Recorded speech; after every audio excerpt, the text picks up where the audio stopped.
Okay, imagine if history didn't just, shape societies, but Yeah. literally rewrote your genetic code. That's kind of the extraordinary story scientists have uncovered in Brazil. hmm Its genes tell one of the most diverse and complex human narratives you'll find anywhere on Earth. It's quite incredible, yeah. What researchers have found is that Brazil's DNA, it reflects indigenous survival, African resilience, and European migration, Right. all sort of fused together into this incredibly rich genetic tapestry.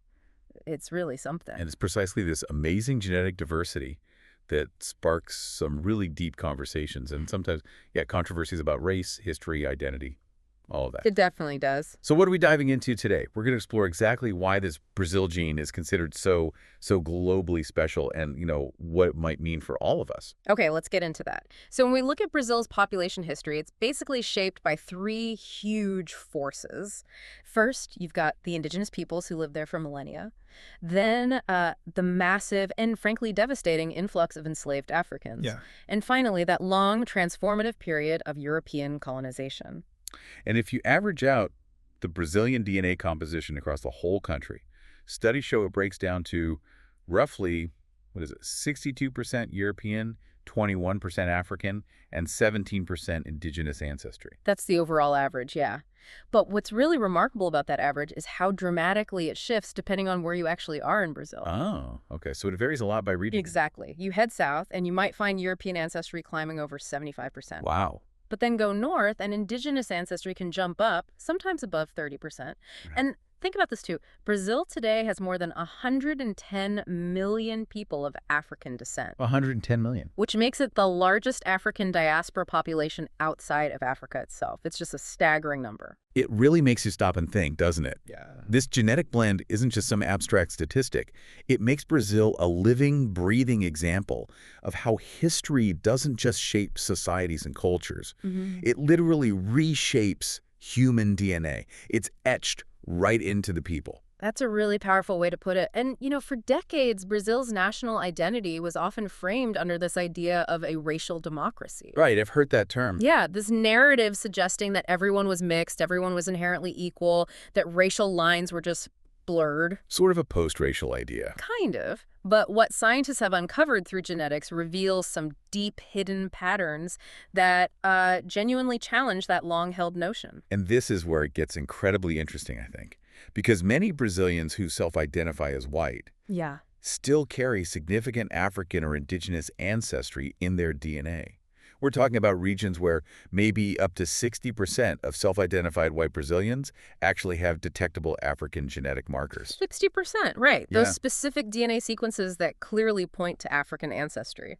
Exactly. It really raises an important question, doesn't it? It clearly complicates those, let's say, traditional notions of race. For sure. And it powerfully shows how culture and genetics can often tell entirely different stories about who someone is, about their identity. Yeah, the way you see yourself culturally might not perfectly map onto the story written in your genes. Precisely.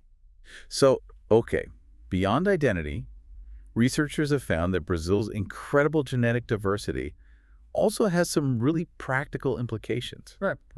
Especially for health. Absolutely. The unique genetic blend found there is actually influencing how people respond to diseases, to medicines. Ah, It's fascinating. how so? Like, what specific examples are there?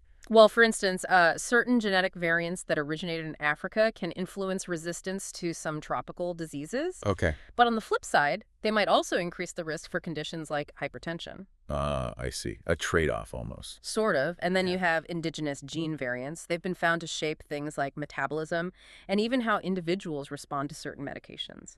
The potential implications of that for global health seem huge, don't they? They really are. The sheer diversity packed into Brazil's DNA is so significant that some scientists argue it could be the key, really, to developing much more personalized medicine. For diverse populations everywhere. Exactly. Imagine using Brazil as a kind of template for truly global health advancements.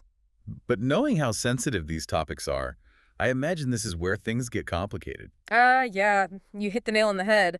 This increased focus on genetics isn't without its controversies within Brazil. It's quite heated sometimes. What are the main concerns? Well, some argue that by focusing so much on genetic differences, you risk, maybe inadvertently, reinforcing racial divisions. Right. In a country that's still very much grappling with deep inequality and colorism and, discrimination based on skin tone variations. And I read something about genetic tourism. What's that about? Yeah, that's another big concern. There's a warning about companies using these popular DNA kits to really oversimplify Brazilian Oh, ancestry. for profit. Exactly. Turning a complex, nuanced heritage into basically a quick, consumable product.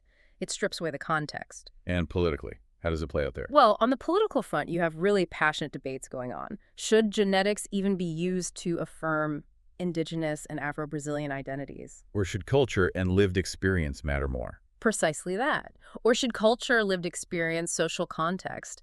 Should those things hold much more weight? So you see, the Brazil gene, it isn't just biology. No. It's intricately tied up with politics, economics, and these really deeply personal identity struggles. And this is why, though, despite all these complexities, scientists keep emphasizing that Brazil's DNA is just crucial for the world. Absolutely crucial. With over 215 million people, it truly is a genetic goldmine for understanding human diversity on a grand scale.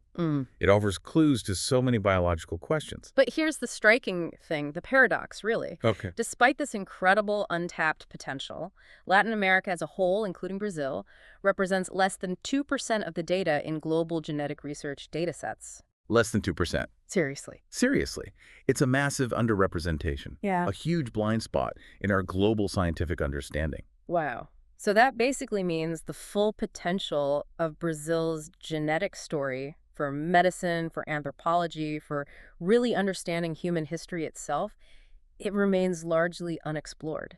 That's exactly it. It's like having this amazing treasure map to human diversity. Yeah. And we've only ever really looked at the edges. So let's try and bring it all together then.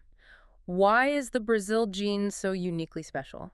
Well, I think it's because it's this profound living mirror, right? Reflecting colonization, slavery, migration, and sheer human survival. All creating one of the richest, most complex genetic mosaics anywhere on Earth. And scientists are saying it could revolutionize medicine, maybe fundamentally reshape how we even think about ancestry? Right. And historians would emphasize it as just undeniable proof of incredible human resilience and this vibrant tapestry of diversity. Especially with that warning. Yes. Critics within Brazil offer that vital warning. Without a really careful ethical approach, genetics has the potential to be misused. To divide people rather than unite them. Exactly. That's the fear. So it leaves us with a big question for you, the listener, to think about. What do you think? Should Brazil embrace its complex genetic story as a unique source of pride? Or, when it comes to identity, should we always prioritize culture and lived experience over the biological blueprint of our DNA? Something to consider.